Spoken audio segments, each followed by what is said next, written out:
One.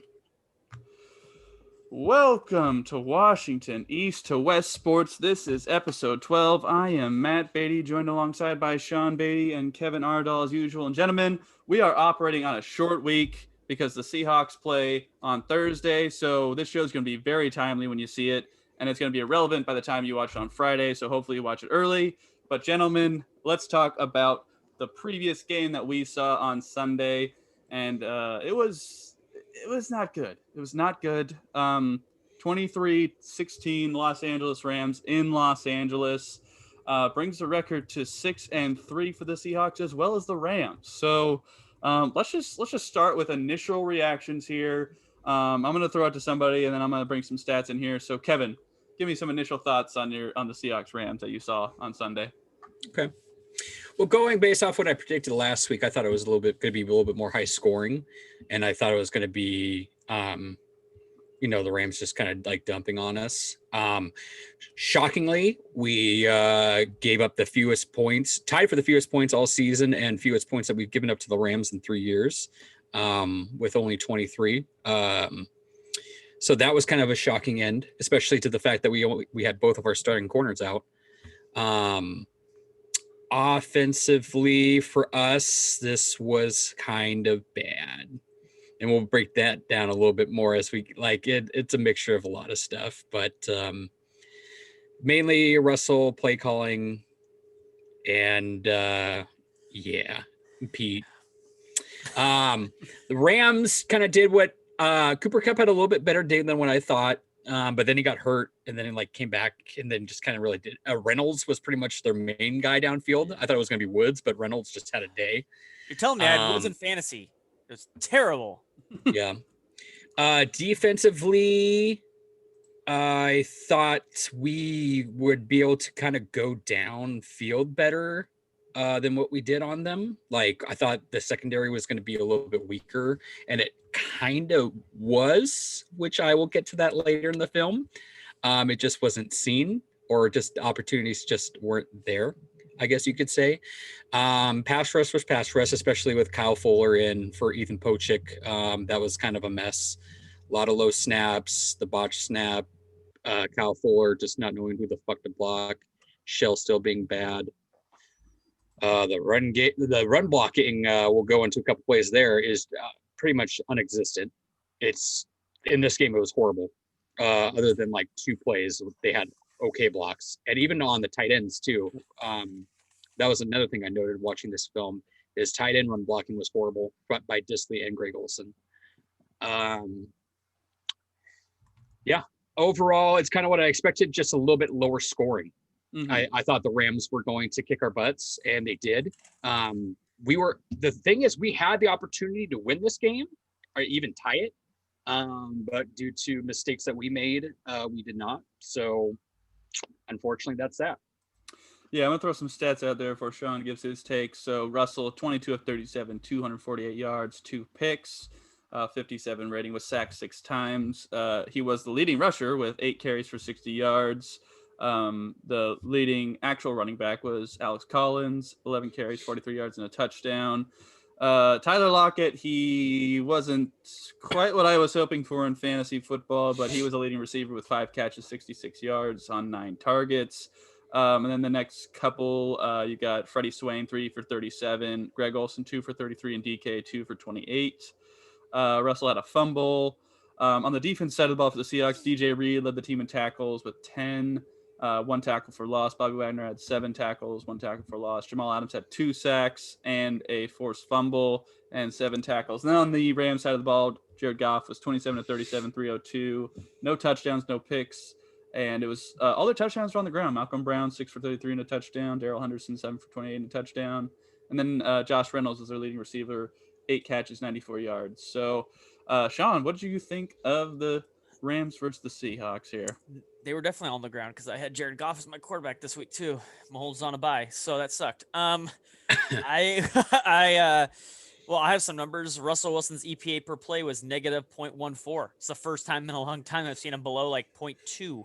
Jared Goff was basically 0.2. He was the Rams, I think, in this game, they were better, but that they got a little sloppy. That's why, like Kevin said, I expect it to be a little bit more of a blowout, but the Rams were still a little sloppy in They parts. were. But they clearly showed they had the better formula. McVay beat Pete Carroll once again. They did the same thing. I will say linebackers played really well. Brooks is playing pretty well, along with the other two that have been stellar all year. Puna Ford has been amazing. I think other than KJ and Bobby, he's their best defensive player and has been this year. Like, he has been absolutely outstanding. And Ugo, in the times that they threw at him, he's got very good tackling, open field tackling abilities, which I really like to see. It's very rare in this, especially in our secondary. So he has been, he's been nice to see. The offense, the O-line got absolutely blown up. I mean, we kind of figured Aaron Donald would do some work, but everybody just, and then Russell got all, I don't think he got panicked necessarily, but it threw off the timing a lot of the times. And that also comes down to like the play calling. Like, if you know Aaron Donald's going to get in your face in like 2 seconds, why are you calling plays that are going to take like 4 seconds to develop? You need to run these quicker stuff. Stop running DK 30 yards downfield, and Russell's got Aaron Donald's face and can't get the ball that far because he can't step into the throw. It was just simple little things like that. DK didn't win a lot of routes. With that being said, I have numbers for that later. Tell me when you want me to throw those in there. I have 2 players I highlighted this game that some Seahawks fan needs to really hear. I also don't want to hear about, especially this game, about Ken Norton Jr. This game was not a Ken Norton Jr. If you've seen a Pete Carroll coach team play Sean McVay, this was actually, like Kevin said, the best game that they probably looked. They've been horrible. So maybe Ken Norton should just come in and coach against the Rams. Like, that should just be his job. Because he absolutely kills Pete Carroll every single time. Sean McVay has his number. So I don't think actually the defense was horrible. They got a little lucky because Jared Goff has still showed occasionally that he's Jared Goff. Yeah. So I think, that's basically it. Let me know when you want to talk about the individual players, Matthew. I don't know when you're just kind of going over the game right now. Yeah. So my if we're gonna, blame the loss on somebody, obviously it's a team game. I don't want to necessarily blame one person. I think it has to fall on Russ here. It's just, the offense has scored 34 a game. I mean, you've got to at least put up more than 16 points. I know the defense is pretty good against the Rams, but you got your best defensive performance of the season. Now the offense for the Rams is, I think they've got playmakers. Jared Goff isn't great. I just think that Russ needs to make some better decisions. And, Kevin mentioned one time, Aaron Rodgers got popped in the mouth and he was afraid. I kind of saw that in Russ this week. Like, he was afraid, like in the pocket. He had never had time. He was always scrambling around.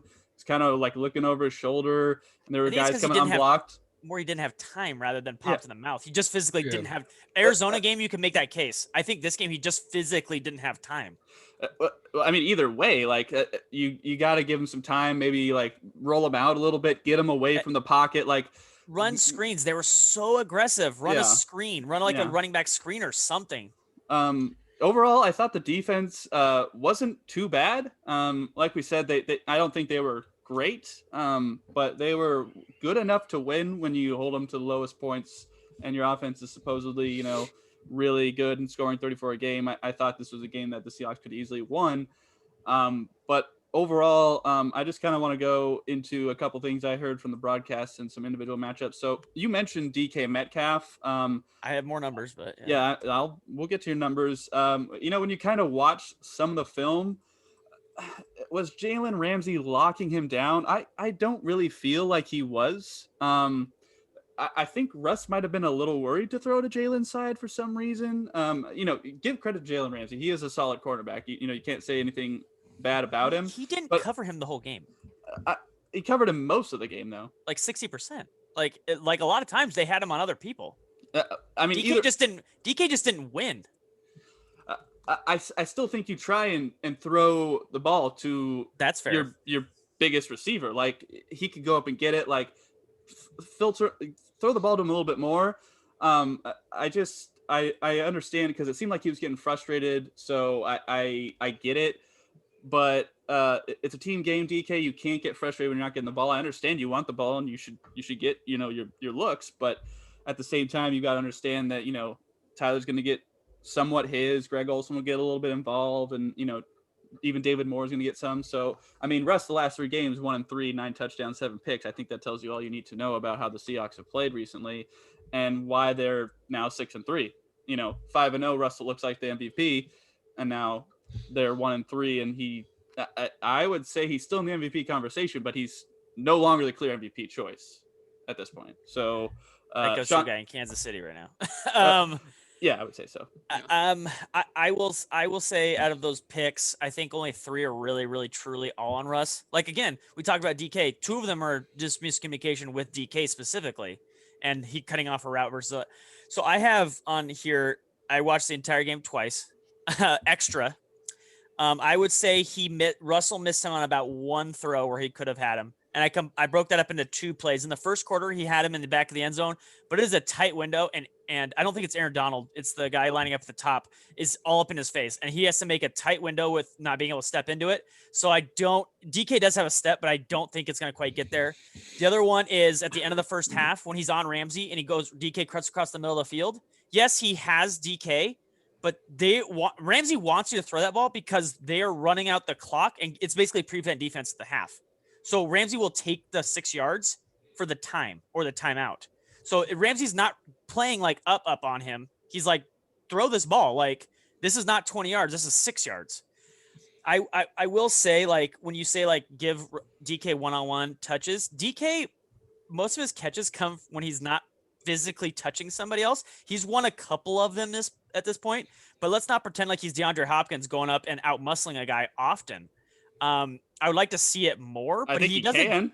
He can, but we haven't really seen it a ton. The Minnesota game where he won at the end is one example, but a lot of these, like the other one I would say is Gilmore in the Patriots game. But a lot of the other ones are he's not really touching, or someone's physically not touching him a lot. Like that big long run in the 49er game. No one even touched him the entire time. Like, so his contested catches are still like, we've already, again, a couple weeks ago, me and Kevin talked about this. Everyone always said he's Megatron. He has a lot to go to prove that he's even in sort of the conversation, let alone Megatron. So, because DeAndre Hopkins, I think, settled that argument on his catch on that last week. But can I also talk about somebody else? Can I do one other mention before we get to what you were about to say? I also want to recognize the best part of the Seahawks in this game, and that was special teams.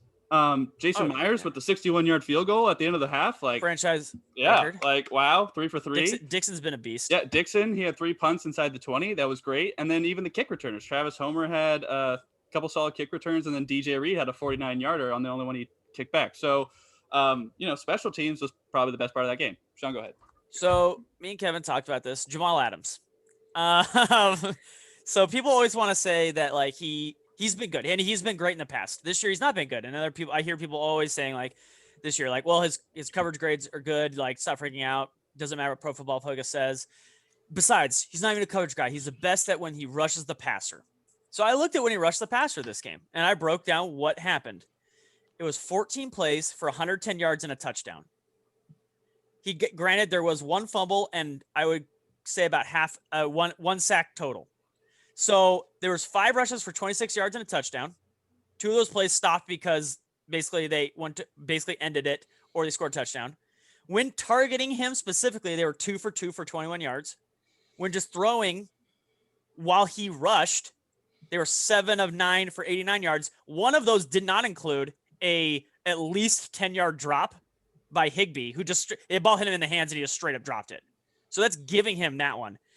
The sacks I say for Adams is the first sack fumble that he got. He basically was unblocked. Literally anybody on the field could have made that play.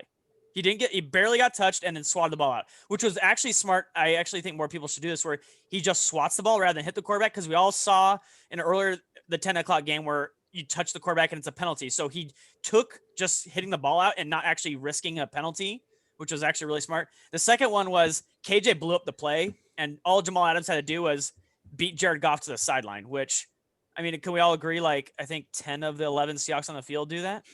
Maybe Puna doesn't beat Jared Goff to the sideline, but I would even bet on Puna, honestly, on that one. But like, so seriously, like KJ blew it up, and then all Jamal Adams had to do was like beat him to the sideline, and that's how he got his second sack.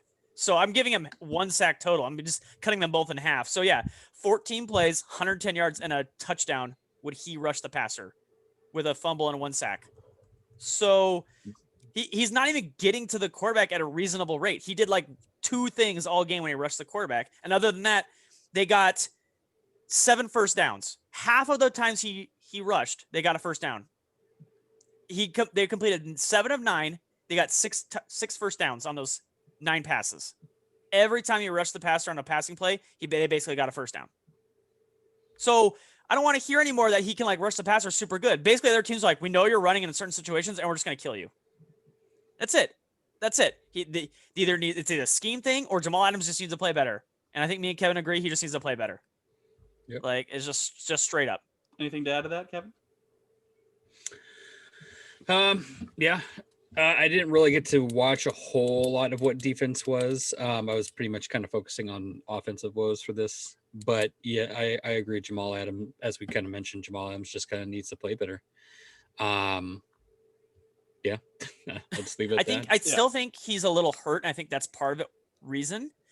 But I mean, you got to get healthy at some point, man. And he says he's going to play Thursday with his hurt shoulder. So I mean, but like, if this is what we're getting, like that's basically a perfect passer rating. Like you've got to play a little better, man. Like at a certain point, you become a liability. Yep. Yeah. Just be healthy. Then maybe if you're healthy, maybe then we'll see old Jamal Adams, who was a freaking monster. But right now, we're not seeing that monster. There's no defense for this. Yeah, it's the defense. I agree with you. Like Jamal needs to play better. I think they all need to play better. I just the whole talk on Twitter was Jamal Adams has actually been very good this year, and I was like, that is not the case. So I only looked at him for this play, but I agree. Yeah, he is not the only one to blame. It is not if you fix Jamal Adams, you fix this defense. Yeah, he had a good game in Atlanta. That was it. Yeah, pretty much. I mean, looking at the defense as a structure overall, I think the linebackers for the most part have been solid all year. I don't really, obviously they can improve, but I think for the most part, Jordan Brooks looked pretty good in my opinion this game. I don't know what you guys thought. I thought he looked pretty good. He was flying around, making some tackles. I think he benefits from playing next to KJ and Bobby a lot. Like, because as a linebacker responsibility, he doesn't have to do a whole lot because those two are just such veterans and monsters. Yeah. But everything he's asked to do, he is doing pretty well. He covers a lot of ground too. Like he's going to be, I was going to get to it in a bit, but him and on the Kyler Murray game is going to be a big deal. Yeah. I mean, the defensive line, they've had their problems getting to the passer. I think Carlos Dunlap does help. And he was, I don't think he had his best game, Carlos Dunlap. He didn't even have any tackles, had a quarterback hit. But I thought overall, I mean, they got 3 sacks on Jared Goff, and they held the rushing attack to 3.7 yards a carry. Now, granted, they had 3 touchdowns on the ground, but when you're right next to the end zone, it's a little easier. So overall, I think that the defensive line is playing better than it has been, and it is kind of, they did get some pressure on Goff this game, although it could always be better. And then the secondary is obviously the biggest problem. If we can't cover anybody, then we're not going to be able to beat anybody. Quandre Diggs is just not quite the player that I think we thought he was going to be this season. I'm not really sure what's going on there. Quentin Dunbar's he's had his moments, but overall not great. And then, when Shaq plays, Shaq is good, but Shaq hasn't played in the last 3 games. So, I mean, it sounds like we're banged up, but at the same time, next man up, Ryan Neal played fairly well when Jamal isn't there, but I think he's banged up now. And it's tough when you don't have your whole defense there to gain chemistry and communicate and everything. So you can't blame it on that. You got to play. You got to play better. That's just, I think, the bottom line. To add on to the secondary question, did you ever answer Brett's question in the Twitter thing, Sean? About what? About getting Baker, like bringing in Baker for a shot. Yeah, I am not against that. The question's going to be like, how much is it going to cost? But at this point, how can you not look at any possible corner help? I honestly think it needs to be looked at. Yeah. Because honestly, I don't think you really had to pay him a lot with all the crap that you just went through. Should not, but I mean, like, it's like you almost went to jail. I want $6 million. You're like, well, hold on. No. Here. Like, no. Depending on what the money is, absolutely. Yeah. If it's reasonable, absolutely. I mean, he is a former first-round talent. I agree. It's something to look at. Who are you guys referencing? Baker, the Dunbar's partner in crime. Oh, gotcha. Okay. Or not New York, the Giants. The actual physical crime. Yeah. But I think what Matthew said is to your point, Kevin, you have to, because Dunbar's been hurt. Still probably looks a little hurt. Griffin is out. Jamal Adams looks hurt. Neal's banged up, and Diggs hasn't been the same. Like, they're all basically banged up. Ugo's the only healthy one, and you lost Blair already. You've got to get a healthy body back there. Now, can I say, DJ Reed coming in the middle of the season, sign off the street, playing fairly well. Like, I don't think you can complain about him. He led the team As in the tackles. off the street guy, no. He picked up a fumble in this game, so I don't really, from what I'm with Kevin. If it's going to be like 1.5 million, absolutely bring him in. Yeah, bring him in. Yeah. He cannot hurt this horrible defense as it is. Yep. He cannot hurt the defense unless he gets hurt, and then he hurts the defense. Well, then you'll be back where you are currently right now. Yeah, Who cares? exactly. For sure. And then, let's just take a look at the rest of the NFC West while we're here. So Buffalo went to Arizona. If you didn't see the end of that game, I'm sure we could probably share a highlight if you guys want to. But it was 32-30 Arizona. And I mean, DeAndre Hopkins showed you why he is Megatron. Yeah, or if there's anyone that's a Megatron, he's the closest thing. I imagine everyone in Houston is like, dude. A second round pick. Yeah. That's all it took. Yeah. Thanks, Bill O'Brien. So that's a scary combination. In my opinion, at least, he's the best receiver. Yeah. In the league. It's hard. It's some advanced numbers really like Jefferson from Minnesota, but yeah, like game in and game out, year in and year out. It's hard to not. Now, I mean, we lost to Buffalo, so I mean, good win on them. And then Buffalo played the Rams. They pulled out ahead to that lead, and then the Rams slowly came back. So Buffalo is an interesting team in the AFC. I know we don't really play the AFC until the Super Bowl. It doesn't matter to us anymore. But is Buffalo is Buffalo a bad loss or a good loss in your opinion? Based on how they've played so far this season. I'd say it's both, because I say it's a bad loss on how we lost to Buffalo. Buffalo is a solid team, so the team itself losing to them is not bad, but it's how we lost to Buffalo, which I would say is a bad loss. Yeah. Kevin, would you agree? Yeah. Ditto. Yeah. So it'll be interesting. We'll preview the Thursday night game with the Cardinals coming into town a little bit later, but should be quite an interesting one with a lot on the line in that game. And then the other game in the NFC West was San Francisco traveling all the way to New Orleans, and Drew Brees went down, so they had a chance. But then the defense was like, no, you don't, and shut him down. Yeah. So Jameis Winston is now at quarterback. You guys were both picking the Saints to be in the Super Bowl, so Drew Brees is slated to be out 2 to 3 weeks with the rib injury, although that seems like a very generous timeline with a rib injury for a quarterback. But do you guys see the Saints as 1, 2? I mean, they technically are in the NFC lead, I believe, at this moment right now. So, but are they the number 1 seed in the NFC without Drew Brees? Like, what are your thoughts? I mean, myself, I don't think Jameis is like a huge step down. I think it's kind of similar to what they had last year with Teddy. But Jameis will throw picks all over the yard. But I think Jameis will be able to hold that team and keep them on the right path and maybe win the division depending on how Brady and the Bucs do. But I don't even know if Taysom Hill might take it. Like, that's kind of also my question. So what do you guys think? I have a question for you two. Do you believe in it? How good are the Falcons? Are they any good? They're getting better. They have their bad losses are real bad, but now that they're okay? They're okay. Yeah, what do you think, Kevin?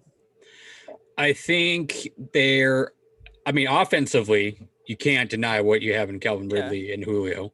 And even Todd Gurley's kind of sort of reinvented himself there. But do you think they're good? I would say they're average. So if they are only average, then they're solid. The only team that they'll lose to probably the rest of the year is the Chiefs, the Saints. So it'll probably be 13-3. I don't think they're losing to the Broncos or the Eagles. Let's just throw Yeah. that out there. Their next 4 games are Atlanta twice, Broncos, and Eagles, and I think Yeah. they could probably easily go 3-1 if not 4. If the Atlanta Falcons decide, Yeah. and that's probably the Atlanta Falcons. Kevin's probably right. They'll probably split because it's just how the Falcons go. They'll probably get blown out one game and then beat the Saints the next game, just because they'll probably beat the Saints when they get Drew Brees back. That's just how the Falcons. I mean, I think they're going to lean a lot on Kamara, and rightfully so. But don't know, at the man, same like, time, you- Jameis is gonna Jameis. Like he'll throw some touchdowns, but he'll throw some picks. No, I think Peyton will kind of iron some of this out, and I think he'll be better than you think. Because, I mean, Michael Thomas, I know he came from like Mike Evans and Godwin, but like Thomas and Sanders are very good too, and Cook. Like he's not going somewhere where he doesn't have weapons either. So he's got a better running game too. Yeah, and if you get him with better weapons and same weapons and a better coach, I think he'll be a lot better than he was in Tampa. And a better O-line as well. Yeah, I think he'll be better. Yeah. He's not Drew Brees, but like he doesn't need to be Drew Brees until the playoffs, and they'll have him by the playoffs. I honestly would not be surprised if it was 50-50 Taysom and Jameis. Like, because what else is there? The Packers. The problem with them is they have a super easy schedule, don't they? I mean, yeah, they have a super easy schedule. Yeah, I mean, they play the Colts and the Titans. Minnesota, yeah, and they already played Minnesota. Twice. They play the Colts and Titans. They play the Bears. Philip Rivers keeps continuing what he's doing. Colts have been. I was really down on the Colts, but I think they're better than I thought they were. So I got to give it to them. But they play the Bears twice, so they'll get good against that team because that team is just hot pile of shit. I want to see. They don't play each other, but I want to see the Bears play the Jets because I think it'd be like double overtime and someone kicks a field goal to win it 3-0. That's how bad those offenses are. They'll just bring in Joe Flacco to win it all. Wait to him to kick it? Like, because somebody's got to score some points at some point. All right. Because that is going to be terrible. So we have recapped the NFC West. So as it currently stands, there are 3 teams tied at 6-3. Arizona's on top based on the wins in the division. Los Angeles is on top of the Seahawks because of their head-to-head win. Seattle's in 3rd. San Francisco's at 4-6. I think we're all going to safely take San Francisco out of this conversation. So looking at the 3 teams that are left, who do you guys think is going to come out on top? Now, like, we got to take schedules into consideration, obviously, and looking at the Seahawks games after this Arizona Thursday game, at the Eagles on Monday Night Football, home to the Giants and the Jets, and then at Washington. So it kind of gets a little bit easier after they face the Cardinals on this Thursday night game. Let's take a look at what the Cardinals got here.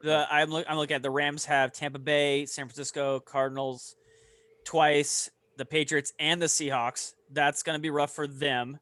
Yeah. And Arizona has New England, the Rams twice, San Francisco, and New England and us.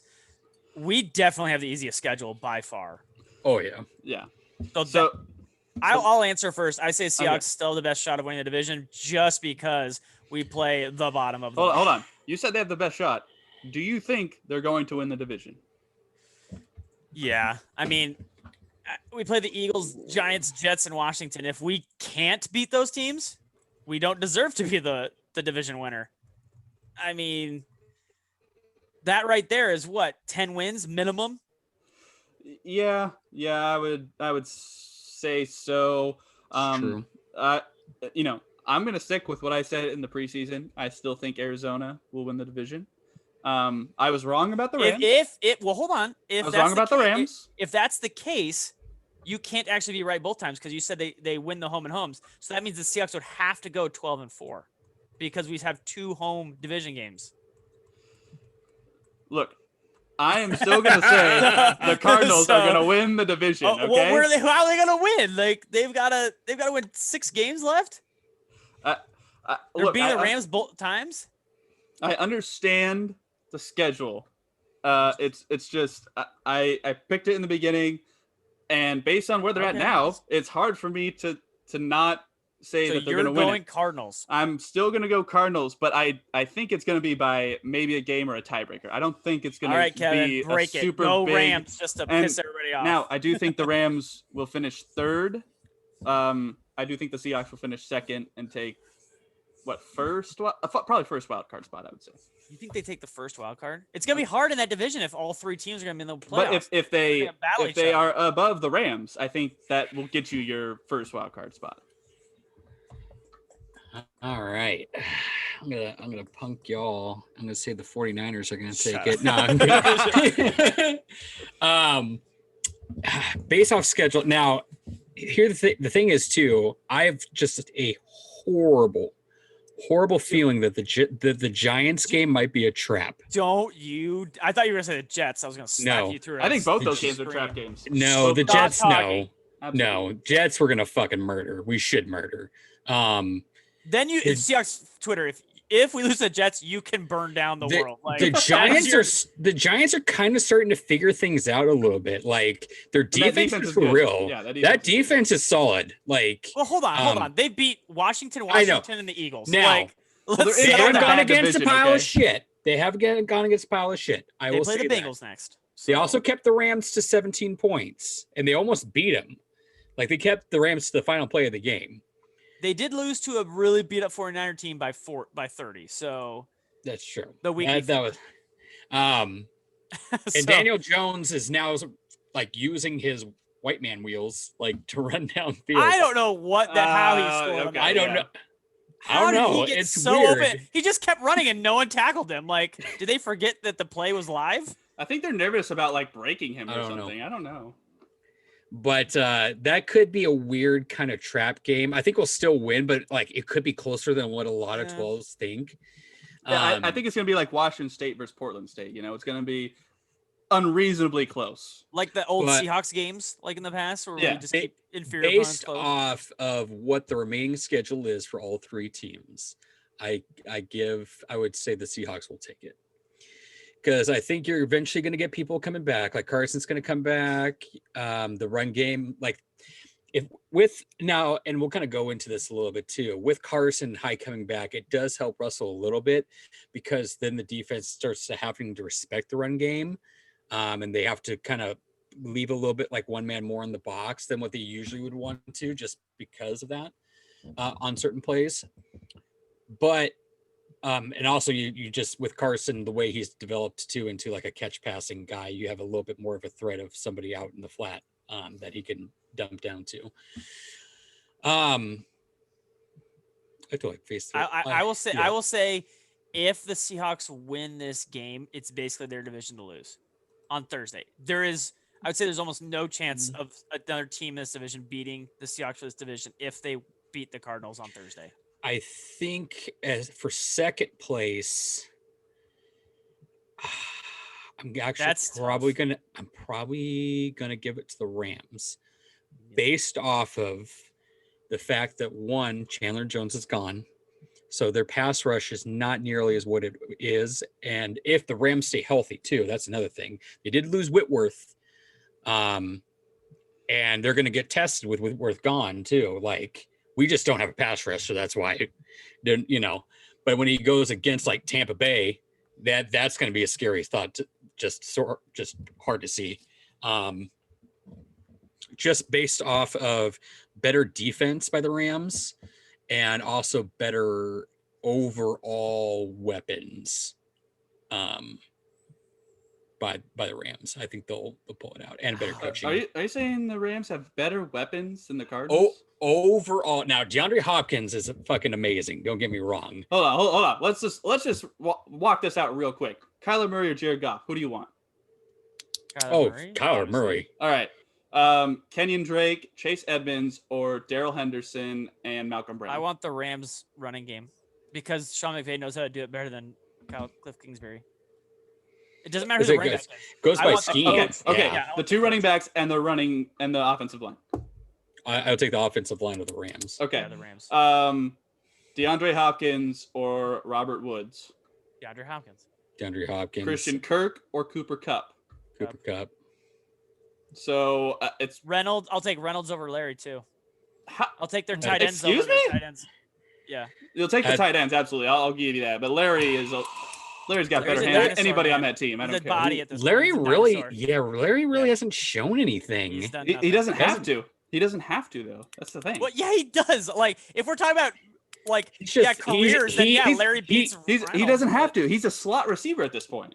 He's is Reynolds. literally a less effective David Moore right now.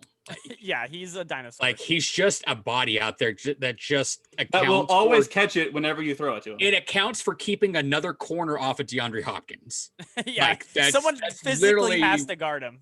Yeah, But that's about it at this point. and then tight ends. Yes, I will give to Reynolds is Higby the and 40th Everett. ranked wide receiver in football, Matthew. I'll just have you know that. That's cool. And then also Van Jefferson if you're going to go fourth because Van Jefferson has shown some nice promise. So What about Andy Isabella? Come on now. I do like his speed for Andy Isabella, but I think overall in route running and hands at this moment, I would say Van Jefferson. I just haven't seen enough tape. Really, this is just kind of off a whim. Well, has Arizona But- even played the Rams? Are we going to find out the answer to this question? Okay, cool. They played All him right. twice. All right. So yeah, Larry's we'll find the actually answer after this a question. Here. negative EPA wide receiver this year, Matthew. He's been very bad. The sixth worst wide receiver qualifying. Oh no. Yeah, I'll still take Larry at his age and right now. I don't care. Still take him. Okay, well, you can have him. I'll take the guy who's like barely average, but That's still. that's like saying I want Marshawn because of what Marshawn's done in 2012. yeah, like Like, that I guy am- ain't coming out anymore. No. That's like like Seahawks fans last year, like, oh, we got Marshawn back. We're gonna fucking murder. I'm like, no, we're gonna go 2 yards of carry. He's old as shit. I'm like, just because he went beast mode in 2012 back then doesn't mean he's gonna do it now when he's 34. I'm like, now don't get me wrong, Larry's still in great shape for what his age is, but he's not doing crazy ass things like what he did like 10 Yeah, years ago. He's not the same Larry. I mean, I understand, but he's still not asked to do the same things. That's the thing. He's not the featured guy, and he's not even the number 2 guy. He doesn't have to be. Like, neither is Reynolds. like he's the number 3 guy. Yeah. Like Kevin said, the 4 guy. okay, fine. You guys win. I still want Larry though. As How about that? what I'm saying is Reynolds as a number 3 guy is doing more. Kevin, you lagged out. Oh no, he's still lagging, but he's going. What I will say Larry- with Kevin is he's doing more in that system than Larry is in Arizona. Okay, fair. I mean, But like that's I think fair. if you plug in Larry Fitzgerald in the same role that Josh has on that team, it's better. you Three can't. guy. But that's. Oh, we talked about this off the podcast. Okay. You can't say that for sure. Like that's like No, I think I can say that for sure. I don't know, man. He's not. He's a dinosaur right now, man. How old is he? That's all. Dinosaurs. Brady's a dinosaur. Look at him. He's fine. Like dinosaurs can still play. There's like a I don't. difference between a quarterback and a dude who needs speed to be good. Like, Adrian that's- Peterson has been on like a third of the teams at this and he point. sucks right now. Like he's terrible. Still playing, still getting yards, still getting touchdowns. Okay, yeah, I could get a yard. That doesn't mean I'm good. I could get some yards. That doesn't mean I'm I don't good. think you could get any yards personally. You don't think I could get? You don't think I could? If there's no one like a Todd Gurley special, no one blocks. I can't run through a hole and fall down. Maybe. I physically could. Okay. I physically could. Okay. Well, Kevin, I'm sure is going to rejoin us here in just a little bit. But we will take a quick break, and then when we come back, we're going to take a look at the rest of the NFL, and then we'll break down the Thursday night game, Seahawks Cardinals. So we'll be right back on Washington East to West Sports. And welcome back. If you're watching on YouTube, we never even actually left. If you're watching on the Eli Sports Network, welcome back. So I think Kevin is coming back now. Kevin is back right after the commercial break. It was perfect Sorry. timing. So, Charter internet is terrible. I actually missed Charter Internet, but that's a different story. So let's get into the bad. rest of the NFL from Week 10. Any other observations we would like to talk about? I would just like to highlight, the Steelers. We talked about them last week. We said that they were number 2 to the Chiefs. Chiefs were on a bye. It's really starting for me to get hard to ignore the undefeated record at this point with Ben playing well. And as long as he's healthy and has all his weapons and that defense is playing well, I think I'm going to change my mind this week and say that Steelers are the best team in the AFC at this point. Now, Obviously, if Patrick Mahomes plays them, it could be a different story. And I don't know if they play each other in the regular season. I don't think so. So we'll probably have to wait until the playoffs for that matchup. But I would really, really like to. I mean, at this point, it looks like they're on a collision course for the AFC Championship game. The Steelers and the Chiefs. So, like, I'm gonna ask you guys, what is your AFC title game? Is it Steelers Chiefs or is it someone else at this point for you guys? Go ahead, Kevin. Ooh.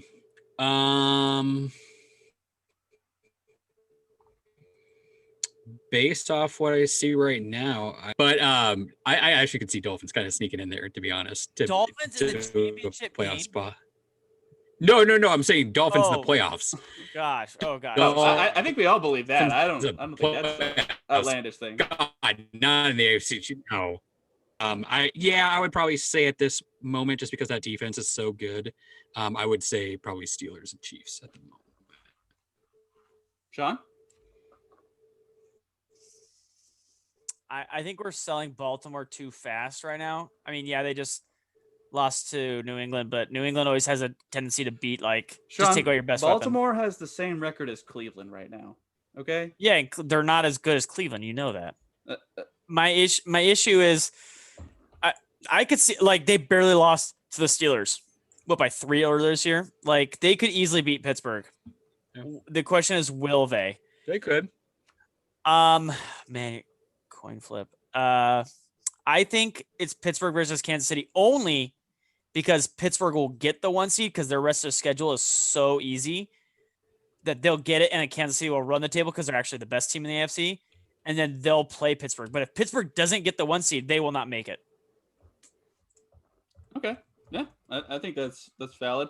Also, with Kevin's take about the Dolphins making the playoffs, I would be shocked at this point if the Dolphins do not make the playoffs. Like, that team is rolling. Tua's playing pretty well. I fully expect the Dolphins to be in the playoffs as well as the Bills. So I think that's clearly the 2-team race in the AFC East. Patriots, they're just probably out of it at this point unless they make a huge comeback, which I don't see happening. Also, one play I do want to address is the Nick Chubb running out of bounds at the end of the game. That is the right play, people. I don't care if you had a Houston +4 ticket. Yeah. Well, actually, if you had a Houston +4 ticket, they covered and you won. So if you had a Cleveland ticket, then you were probably upset. But yeah, that is the right play at the end of the game there. There's no need to score, even though you have a 10-point lead and Houston's only scored 7 points the entire game. So, I mean, theoretically, I think Nick Chubb could come in and score and still be fine. But I don't see why there's such hoopla around that play at this point. Sean, any other observations you have as well? Or Kevin? Kevin's back now. So Kevin came back. I will say, man, those poor Chargers. I have a buddy at work who's a big Charger fan. Herbert looks pretty good, but they cannot. It's like always one play. They were a review away from winning against I was going to say the Raiders, but the Las Vegas Raiders, or the Oakland Raiders, the Las Vegas Raiders. They are like, I think they have like a 9-point differential this season or something like that, and they're like 2-8. They cannot catch a break to save their lives. Everybody getting hurt. It's just rough to see the Chargers do what they do. Although they just lost to the Dolphins, actually. That was it, by 8. The Raiders were the week before. I will say, yeah, watching the Chargers play football is very frustrating. Thank God I'm not a Charger fan.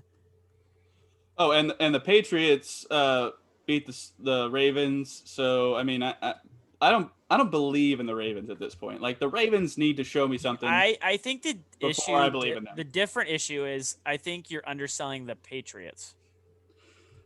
Am I? Because they're 3-6. Like, what? What? Yeah, they've struggled a bit, but they've lost to the Seahawks, the Chiefs, the 49ers, who were in the Super Bowl last year, and the Bills. They lost to the Broncos as their bad loss, right? They have a tough schedule because they were first place, but they're gonna play the Texans, they're gonna play the Chargers, they're gonna play the Dolphins again, they're gonna play the Jets. Are they making the playoffs? I actually haven't looked at the AFC schedule. I've always been, or the playoffs. No. I've always been looking. Well, the issue's going to be probably don't- not because of. No, they're not sniffing 500 at this point. They're Just because Hold on. What's the Dolphins' record right now? 6-3. 6-3. So Well, I the guess the Dolphins are going Patriots to are win. 4-5. The Dolphins are going to win 9 games, maybe. So the New England has 4 wins. Yeah, 4-5 right now. 1, 2, 3, 4. I mean, they're at 9 wins right now. So they're 9-9 right now, You know, and they'll have beat the Dolphins twice. So that right there, they're okay. Let me tell you the teams that are over 500 right now. You have the Bills, the Dolphins, the Steelers, the Ravens, the Browns, the Colts, the Titans, the Chiefs, and the Raiders. So that's what, 7 already right there. So yeah. one of those teams has got to go. You think it's the Dolphins that would move out of that? It could easily be the Raiders.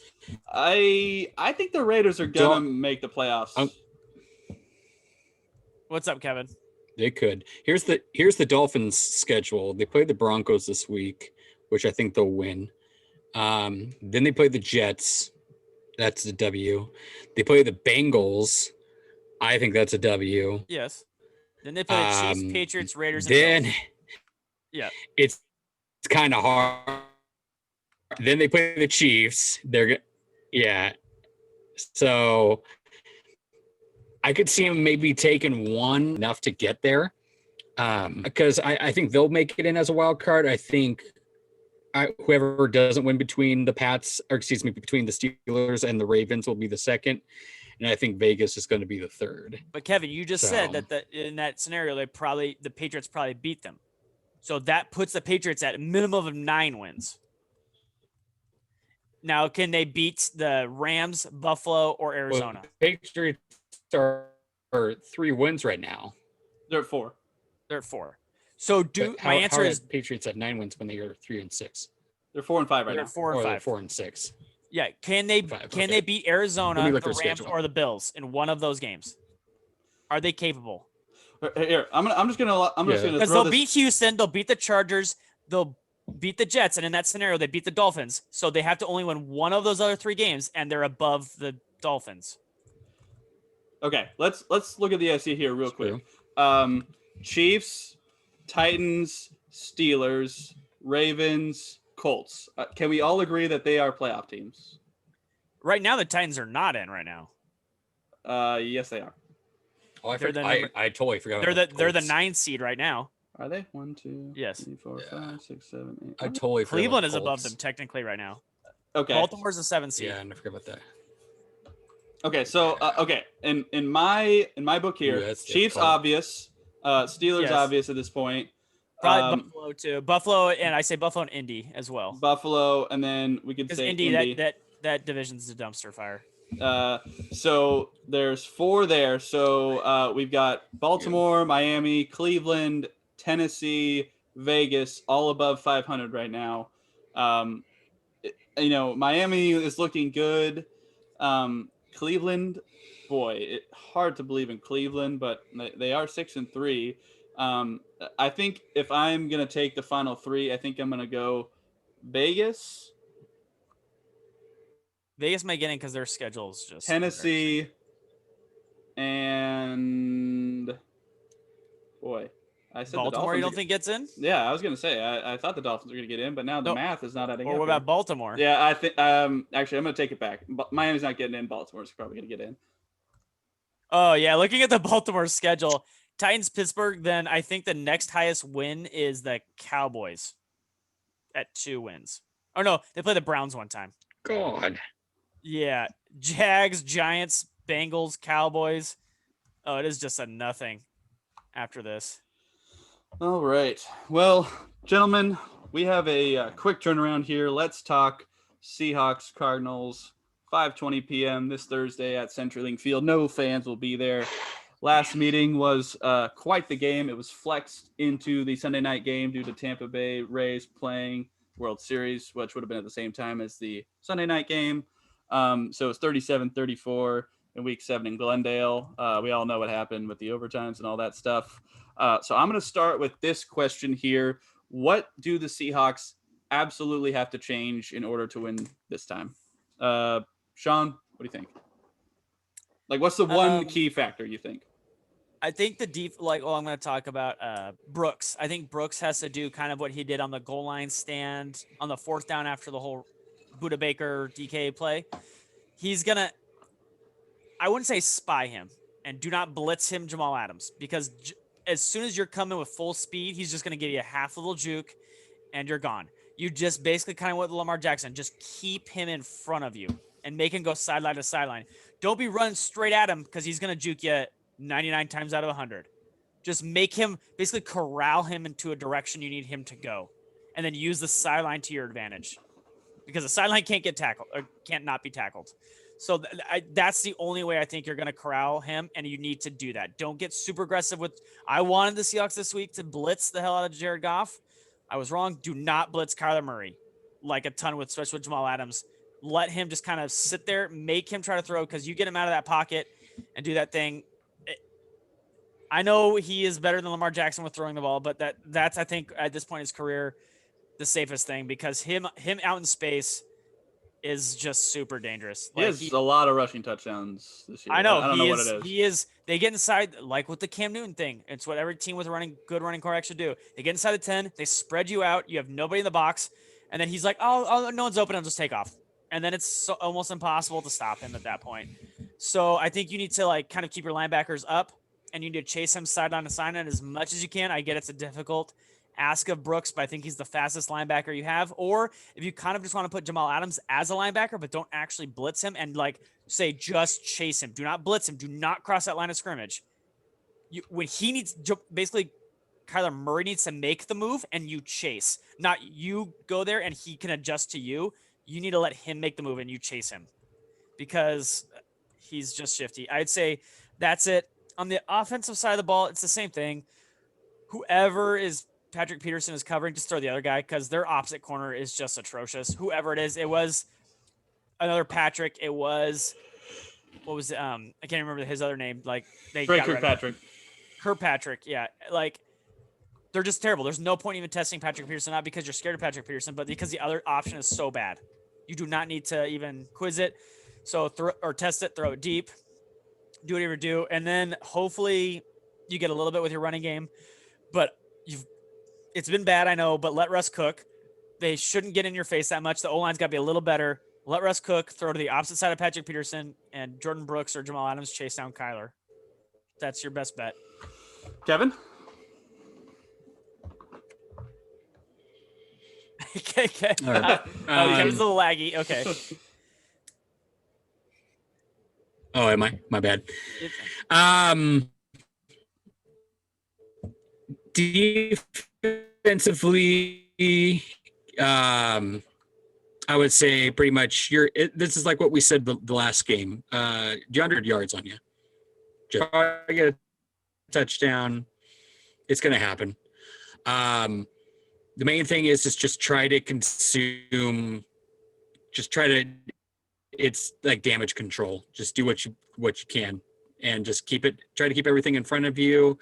Try to make it to where it's not deep downfield. Keep it short, intermediate routes. And as Sean said, don't blitz as much.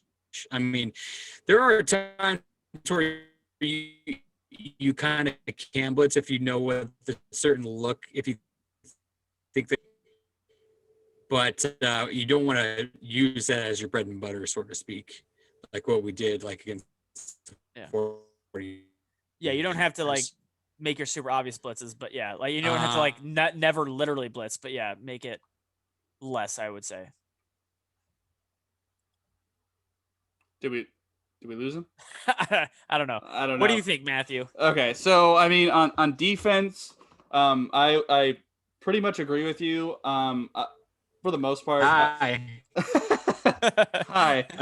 I hate my internet so bad. That's okay. Go ahead.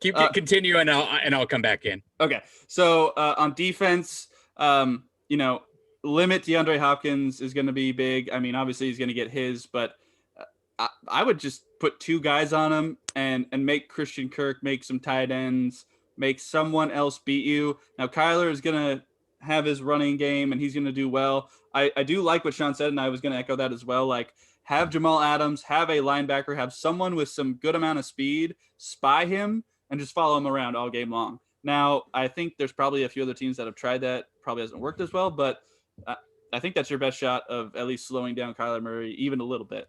On the offensive side of the ball, I do not agree with Sean. I think Russ needs to stop being afraid of corners.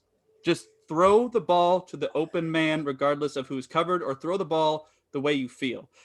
We saw him tear up Stephon Gilmore. We've seen him play well against like pretty solid corners. Like, I don't see why He can't caught one pass against Gilmore that changed his whole day. He was terrible other than that. One play. Okay, that's fine. Like let's stop being afraid of these corners. Like, challenge them. If they don't get challenged, you don't know how good they're playing that day. Like, stop being afraid of other teams' defensive players. If you are gonna cook. Find the guys that are open and make the correct throws, and don't be worried about who's nearby or who's covering him. I understand there are tight windows and Patrick Peterson's a good corner, but at the same time, you were afraid of Jalen Ramsey and it didn't do you any good. Why would you keep doing that? I don't think they lost because they're afraid of Jalen Ramsey, and I don't think they lost the Arizona game because they're afraid of Patrick Peterson. Tyler went off for like 250 yards. Like, throwing was not the issue. It was the silly mistakes not involve Patrick Peterson. Yeah, well, that's also what I'm going to say is you cannot turn the ball over, Russ. Like, that is what is killing the team overall. You were 5-0 and the MVP and had like 1 interception, 1-3 the last few games, 9 touchdowns, 7 picks. We've said this on the show. Like, this team goes essentially as Russ goes. So if it's going to be all on you, Russ, you've got to be cognizant of that, and you can't give him short fields. You can't make bad throws. That overtime play, just make sure you all are on the same page. There's going to be no one in the stands. You should be on the same page at this point. Like, no more silly mistakes, no more bad throws. Like, as long as Russ makes good throws and doesn't, fumble or anything like that, and he's turned the ball over in the red zone, like, that just kills after turnovers, like, just take care of the football, and I think the Seahawks win this game. So, Kevin, do you want to – your internet's not bad now. You want to try and finish what you were saying? I think you missed that. I think it is bad now. Okay, I think it is. So let's make some predictions. I will start this one. I said it's going to be a home and home in the NFC West. I still think that is going to be the case. I think the Seahawks will win in an absolute shootout. I think there's going to be more points this game than there was last game. And I think it's going to be, I'm going to go. I think the Seahawks are really going to have to just score a lot to even be in this game. So I'm going to go 43-40 is what I'm going to go. 43-40. Seahawks to win this game. I'm going to preface this prediction with I am not super confident in it. I'm picking the Seahawks because of the home and home thing, and I'm picking the Seahawks because I think they're going to bounce back after these losses, but I'm not super confident in it. But Sean, what do you think? No, go to Kevin. He's got internet now. Kevin, prediction for the game. Okay. All right. We're going to rip this off real quick. Main thing, pass protection is very, very going to be just key. Hopefully Pochik is back. To be honest, the main thing to kind of go on Matt's thing, I think at the moment it's all on him because he is, as a lot of people have said, he's the flotation device of this team. I don't know how many wins you really have with this team without Russell Wilson, because like as we saw last year, there were like when Patrick Mahomes went down, they were able to win without Patrick Mahomes. Oh. I don't know if he can do this. All right. Well, I will go since we're losing Kevin again. This is like the great time first time to be losing. Yeah, seriously. I will say, I keep going back and forth in this one. If you had asked me initially, like all Seahawks fans, I was super like, no, there's no way they're gonna win. I would like to do these later in the week once I know what the injury history Well, looks we don't like. have it later in the week right now. I know, so. but I guess like this is a Thursday game, so we don't really have too much to worry about. I will say, oh man, and the more I think about it, the more I come back to Seattle because I don't want to freak out. But man, they look so bad. I'll trust Russell to beat old Russell. I'll go 38-35 Seahawks. Okay. Oh, wow. Kevin, let's get a quick prediction right, while we rip have it your off. good video. Go ahead. Okay. It's going to be really hard for them to lose 3 games in a row. Like it's just not characteristic of the Seahawks. But if it happens, like 12s are going to just lose their shit. Overall, I think we're going to lose this. I don't want us to. Gosh. I think we're going to lose it. I think it's going to be 36-32. Arizona? Yes, Arizona. All right. So we got 2 picks for the Seahawks, 1 for the Cardinals. We will see who's right next week. Tell us what your game predictions are. Tweet at us. I am at Beatty_Matt. Sean is at Sean_Beatty. Kevin is at Kev Believes with the first E in Believes being a 3. Feel free to leave a comment on YouTube. I think he's got something for us. Just let us know what you think. And it's going to be a quick turnaround, so you better let us know what you think before Thursday at like 3. Otherwise, I think your takes are probably not going to get heard. But that being said, let's go to some film. I'm going to sign in here to NFL Game Pass. So I'm going to take a look at a few plays here, and I think Kevin has some as well. So let's get into the coach's film here. All right. So, my dog, I think she's going to pee in my freaking hallway. All right. So let me get to my first play that I want to see here. Okay. Let's see. 11:44. So this first play is not going to be super great for everybody, but I just really wanted to take a look at this play just to see kind of what happened on this play. So this is not even a scoring play. This is just a play in the middle, at the beginning of the game. I'm going to share my screen here.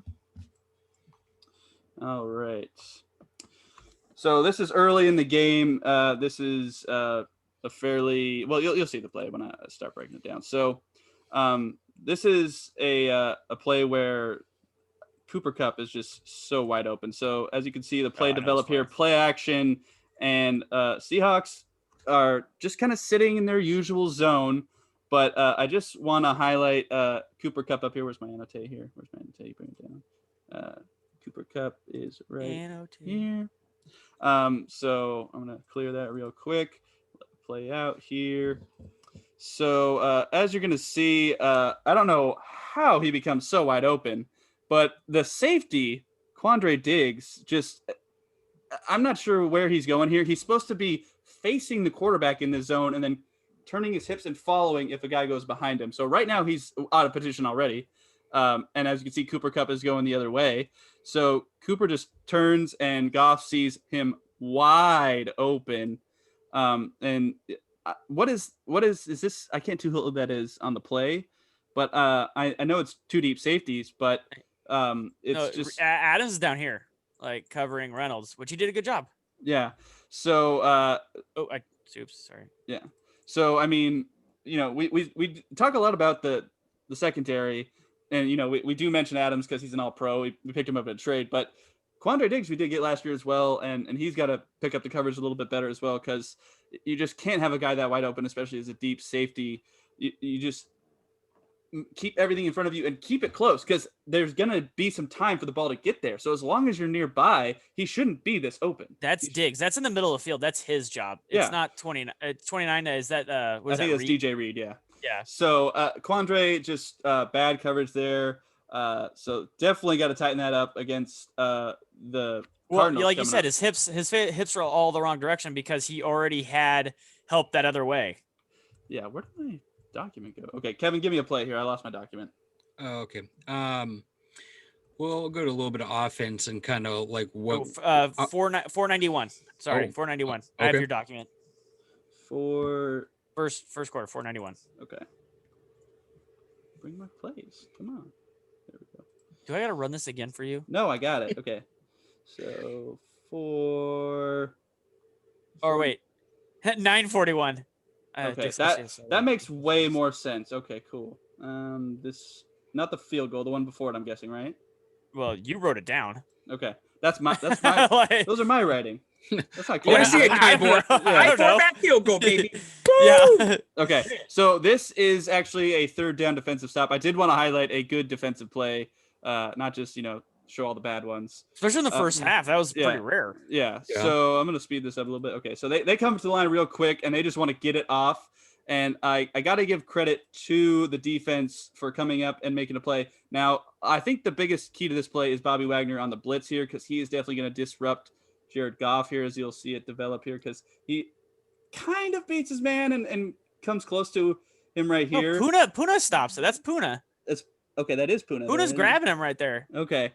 I already told you that's my boy Puna right there. Okay, so that is your boy Puna. But I like Bobby coming up the middle and getting in Jared Goff's face and kind of forcing him over to Puna there on the left side, and then it Show just the other angle. it makes it for a bad throw. Now, granted, hold on, I want to rewind it here real quick while he's in the pocket. As you can see, the coverage is pretty solid Yeah, it's very good. across the board. Nothing here, nothing here, nothing here. I think you got KJ and two guys right here. His best chances right here. With I can't tell. They already turned, but I can't tell who that is. Yeah. But like, your goal is to get it right there. I think, in my opinion, up at the top, Robert Woods with DJ Reed on him is probably your best bet one-on-one, but I don't think it ever comes open. As you can see, DJ smothering him up there. So overall, good coverage. And then Cooper Kupp comes back and tries to, he's open enough, but there's just too much in his face to get There's that too much throw Puna. off. There's Yeah, too much Puna. too much Puna there. So let's watch this Love me some angle Puna. here. Yeah. So as you can see, Bobby is the one kind of moving him into Puna, and then Puna just grabs him, and now Jared can't make a good throw. They have to settle for a field goal. We talked about the Seahawks defense, when it was like super stout, and I like the the bend not break formula. Well, they're in the red zone, but at least you only gave up a field goal. That's better than giving up a touchdown. Obviously, you don't want to get any points, but that's the ideal scenario there while they're in the red zone at the 5-yard line. So let's go. Kevin, do you have any plays you want to highlight here? In the first quarter? Whenever. Pick one. Oh, Don't okay. matter. So let's go the very first play in the second quarter at 15. Okay. So this is kind of like Russ has DK for a one-on-one 50-50 ball. This is kind of like what we were talking about. Why not trust your big receiver and throw a 50-50 ball downfield? Put it in slow-mo and kind of just watch what you see down at the bottom here. DK is down at the bottom in 20. And this is Jalen Ramsey covering him. Yes. So I'm gonna move it over so you can kind of see. So He has good protection. He's got, but Ramsey's right there. That is not. He has zero separation, and Russell's already throwing it. That's He's already true. throwing it. I mean, if you throw it kind of down here and just hope for, like I said, like a 50-50 ball, it's a possibility. But now if you go to the next play. Okay. After But that, I just want to echo Kevin here. Like, if you've got DK one-on-one with Jalen, are you taking DK if you throw the ball up? I would take DK, I think. Right? Are Am you? I wrong there? I told you, like his one-on-one ball game. I'm not as sold on it already as you guys already are. Like, I mean, there's no one near him. Throw him up and give him a chance at the very least. Like, I don't see. he's got better. zero separation. Like zero. Ramsey's all up in well, his grill. what we're trying to say is that even though he doesn't have zero separation, you're hoping that DK's I'm a bigger fucking freak than you, I'm going to throw you on the ground type of deal is going to outwin that contested ball. Yeah, and he's releasing the ball right now. So Both safeties are up top over here. Where's So your better literally- option? It's literally just DK and Jalen down here. What's the better option? It might be Tyler because it was a first down. I'm saying it was he 10 did. yards. Yeah, he did get a first down. I'm just saying these Tyler's are like just super little open. options that he can look for. Yeah. I'm being a little ticky tacky, but I'm just saying there were plays. I know, but like my issue is like I could see if you have like half a step on a guy, he had no step on him, and Tyler's wide open. Like Now, It's- now I go to mean- the next play of why this just doesn't make sense at 14-15.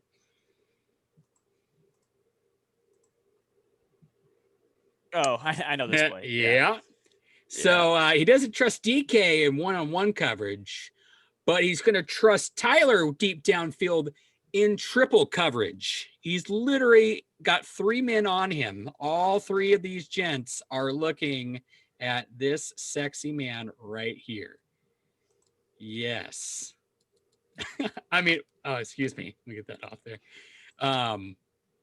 Yeah, literally. What he's taking this? Hold on, pause it.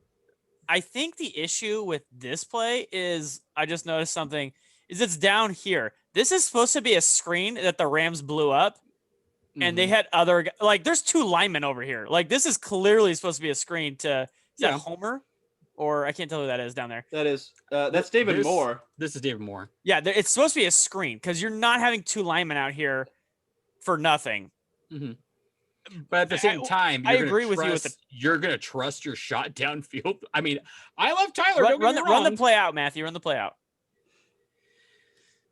Oh, man. Yeah, I understand. I mean, I understand it does look like a screen down there, but if you're gonna make the argument that he has no separation for the last play, this is just a terrible idea. Like, oh yeah, this is just it's a blown up play. But then don't even make this throw. This is begging for a punt. This is just like I want to punt the ball. The only issue is where else would you go with that play? Throw it out. I would tuck it. That's a throw out. No one's ever going to catch that. I would tuck it. He Look just at chucked this. it in the end zone. Yeah, you could tuck it and run. Look at this. Okay, so this is your only person coming at him right now, and Russell could juke that guy. Like, there's that's that. I think that's the best option is the juking, but like that's a throwaway. That's basically what he did. There's no way anyone on the planet's basically going to catch that. So this guy up top on the 40 is rolling back into the zone. So at this point, if I'm Russ and I see this guy coming at me, I'm gonna take this open field right here. This guy's blocked, so I'm not even gonna have to worry about him. Well, actually, another thing, and this is kind of throw it to, is this the tight end right here? Throw it to you have Homer right here. Homer's already knows that he's off the block and can't do a damn thing. Homer should come out here to where he can have a dunk off and go. Or the tight end who's already doing it right here. Yeah, that too. Now, but at this point in the play, Russ is clearly already. Yeah, set. he's only ball. looking at there Tyler. is Yeah, no one else he's looking at here. Like you could make the argument maybe he's looking It's at just- DK, it's but just- no, because DK's decision. covered up by the under guy too, and he's like right here too. Like he can't. You're not gonna fit it into here. No. But I agree with Kevin. He's probably just it's basically a throwaway. This play is he's basically throwing it. Now I want to go to a good play of 5:39 in the second. okay. The Seahawks this- had no this- good, this the was Seahawks a- had no good plays. Kevin. This was a very well designed play of what they saw with DK. They have DK run a little slant and it puts Tyler out in the flat with nobody in sight for 30 fucking yards. And honestly, this worked twice. Like, I don't know why when they were rushing more, they just didn't do more of this or screens. Because so you have DK coming into the middle and literally you have one guy spying, and then these 2 are covering DK, and you have Tyler coming around into the flat. It's just a very nice, well executed play of the little flea flicker there. Yeah, the flea flicker I was a little nervous about because I see one guy who's about to hit him here or has an opportunity. 2, and then Collins will pick this guy up, so he's not much of a threat. But Russ at least makes the quick right decision and knows that Lockett is down here wide open, which is because he gets clobbered. See, and the safety the safety thinks it's going to a bomb to DK over here. Yeah. And these 2 guys are recognizing, oh shit, it's going to Tyler, who is not covered in the flat. Yeah. So, I mean, this is a great play by Russ, recognizing the coverage and getting it out so he doesn't, take a sack and get clobbered at the same time.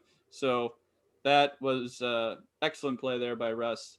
And a well executed flea flicker actually, which I didn't know the Seahawks had that in their bag of tricks, but they it's nice threw to know. one in the year they won the Super Bowl Yeah, how long ago was that? God. in Atlanta. Okay. I remember that. I got 2 more. Can I go to one real quick? Yeah, go ahead. Go Go ahead. Okay. So I am gonna go to the Russ pick here. Oh, the Russ pick was one of mine. Yeah, Okay, it cool. is 212 in the second. Okay. Kevin's tattooed on his body. He knows. Mhm. I had a water cup, like a solo cup of water that was empty in front of me. I literally grabbed it and I ripped it in half. I was so pissed at this. I was like, "What is going on?" I startled my dog because I was so pissed. Like, Okay. So there's a few things in this play. I mean, overall, we'll talk about the throw, but the pressure is the biggest thing here. So yes, while we're in the pocket here, let's just take He's a look. running So a nice little wheel route. yeah. Well, not So quite. Not a full route. Collins here is going to come off. I think it'll be picked up here in the zone scheme. And then you've got two guys coming this way, not open quite yet. You've got the crossing route, which could develop, but you've got this guy right here. And then up at the top, you have one-on-one. But I think this safety would be able to get over the top if needed. So play develops. Russ is looking. Oh, my God, I hit the wrong button. And we're going to go right back to it. He's plays developing. I'm going to speed it up a little bit. Okay, now we speed it up. So I mean, technically, he's open looking, right now. So he is see open. what he's seeing. I see Yes. what he's seeing. Like, there's space right here. Yeah, but the problem is, if I'm Russ, look at this right here. Look at it. Like, I there's know. so much real estate, and Russ, Now- you got the wheels. Now, granted, I don't think you're gonna get. You may get to the 15 at No. most. what I thought he had one man to beat, but he had two. But this is a first down, I think, within the 12. Because he can juke this guy, and if he pushes forward, I think he can get into. He gets the first. Really, I agree with Kevin. I think you Regardless get of to where the he ends 10. up, regardless of where he ends up, it's a first down. That's really all you Yeah. need. Yeah. Like, he's And clearly getting the first down. So I'm going to play it out to the throw, but it's same to Josh Allen with that throw that we talked about where it was, behind him and he had to stop his momentum. You have to do that on this throw here because if you lead him into the end zone, that's not where the open space is. The open space is where he it's is short. right now. Yeah. But so you have to throw it into that space. You cannot lead him. The problem Because- also is this receiver brings him back down, though, is the problem. Like, Yeah. if he continues in the middle of because right now the guy behind him has no idea right here has no idea that he's down here. So if this receiver just goes this way, they'll both follow, and then Will Dissly could just walk in the end zone.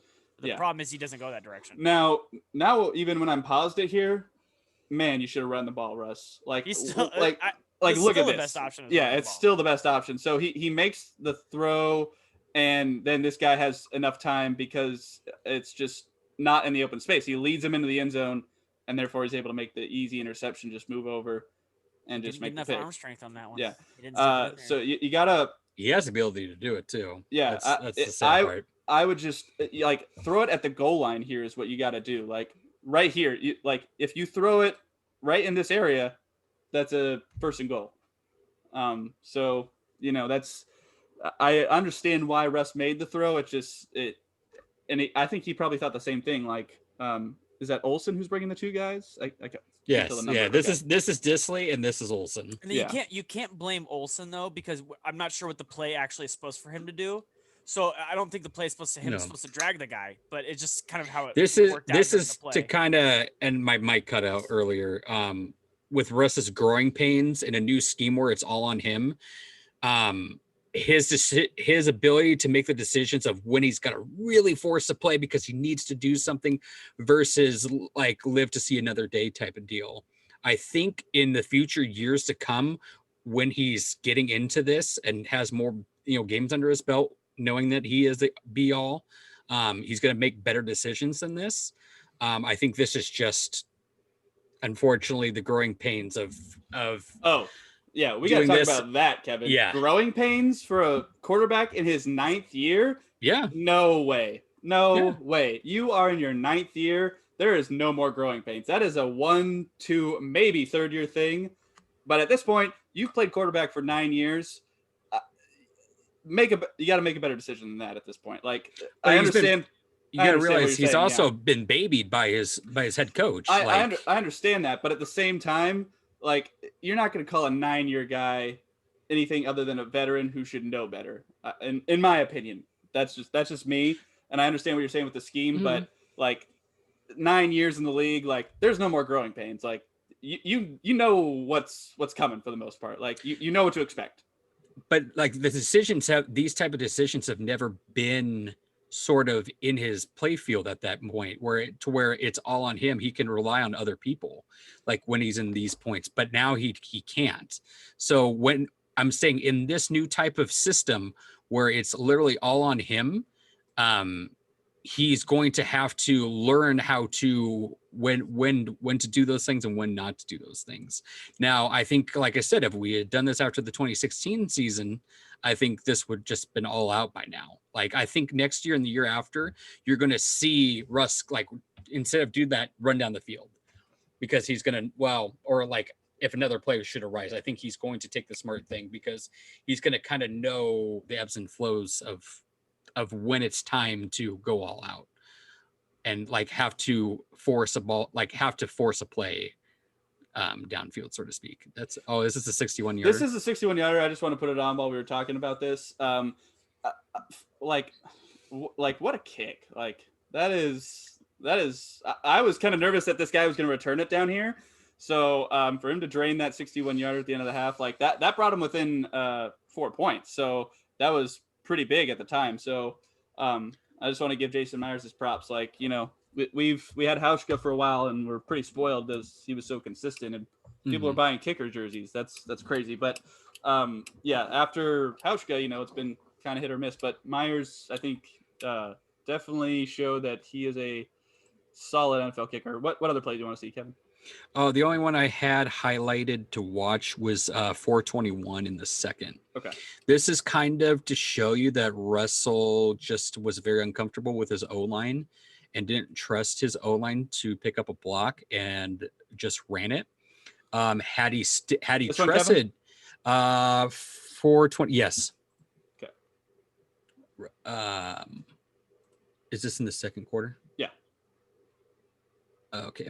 Go ahead and, because I think he just runs it.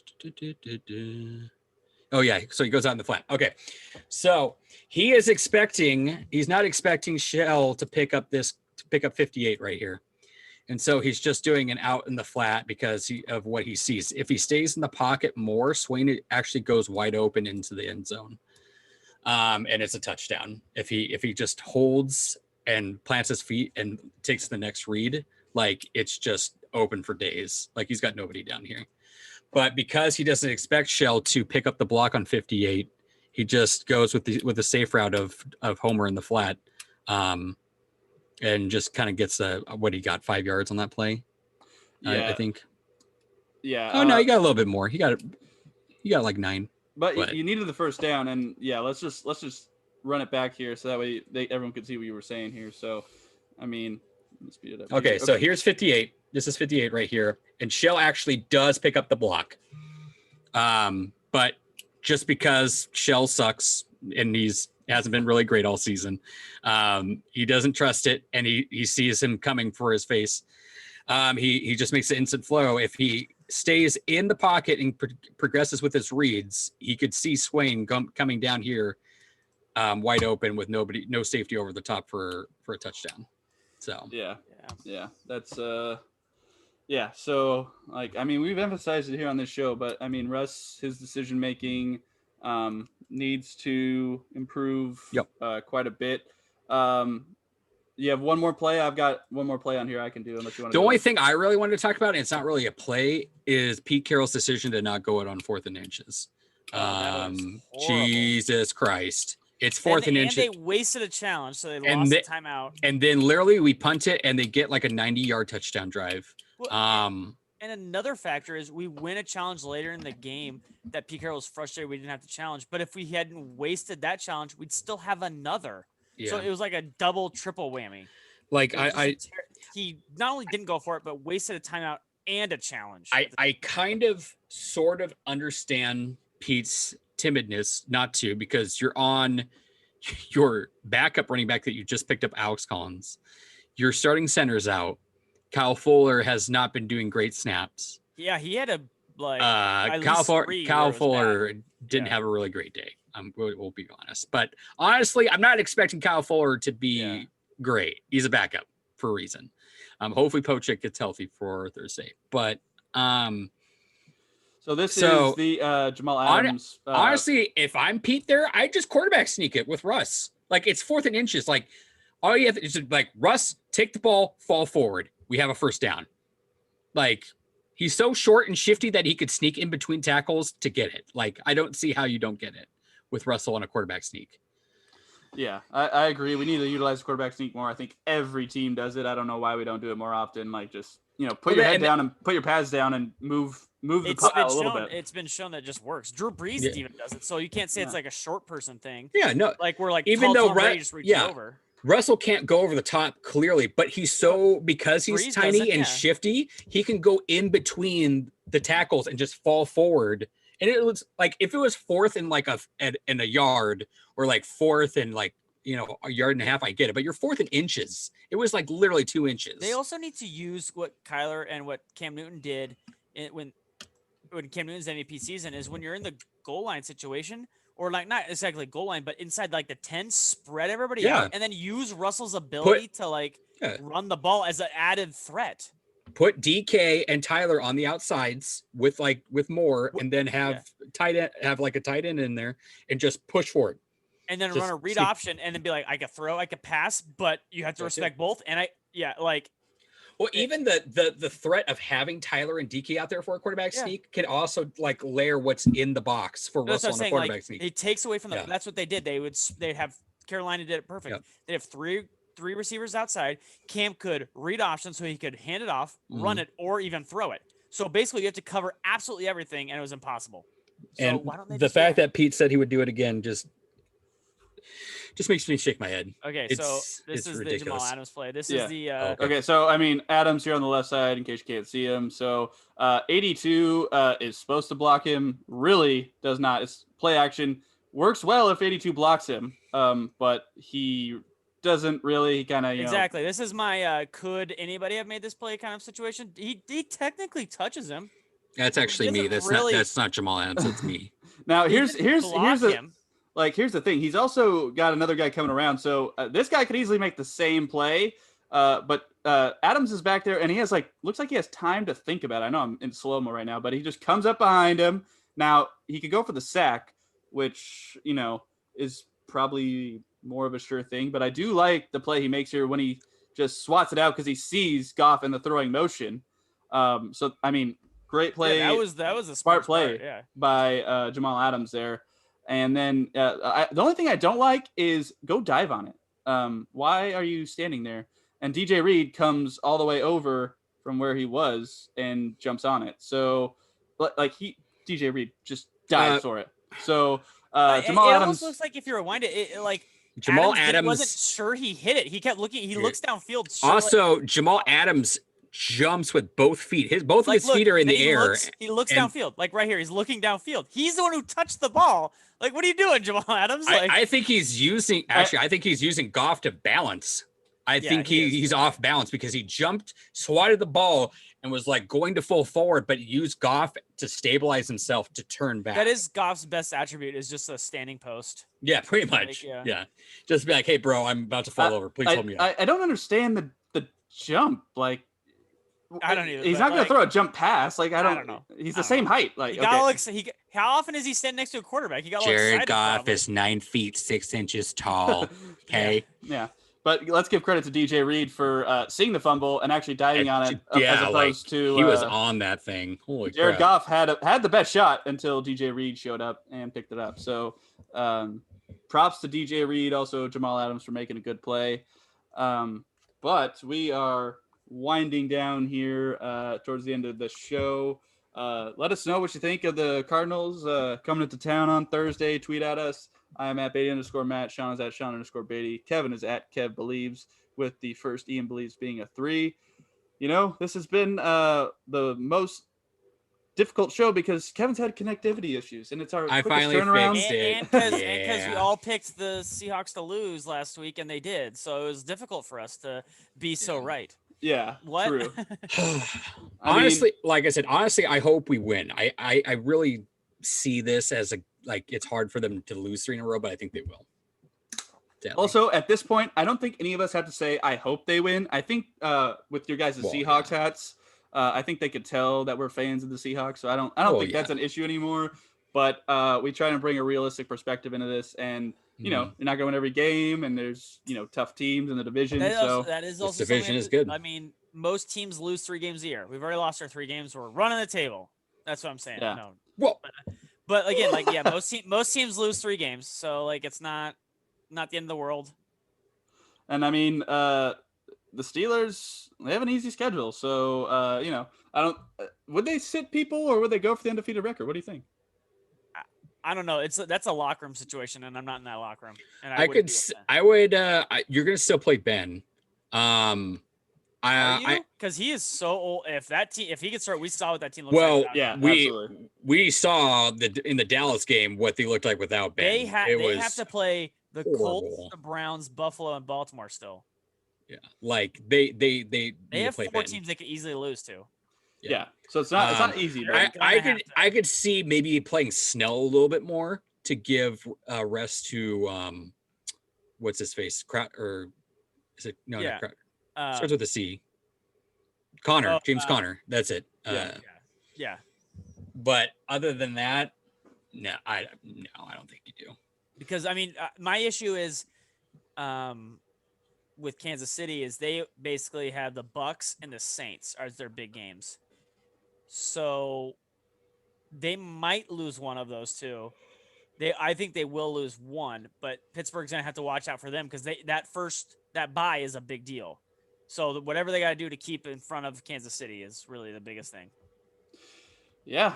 So you know, we've got an early week here. We'll get all of our anxiety out of the way on Thursday, and then Sunday will be just nice and relaxed, unless we lost, and then we'll be pissed. But you know, we'll see how this week goes. So thank you for tuning in to Washington East to West Sports, and we will see you next week. Charter Spectrum sucks.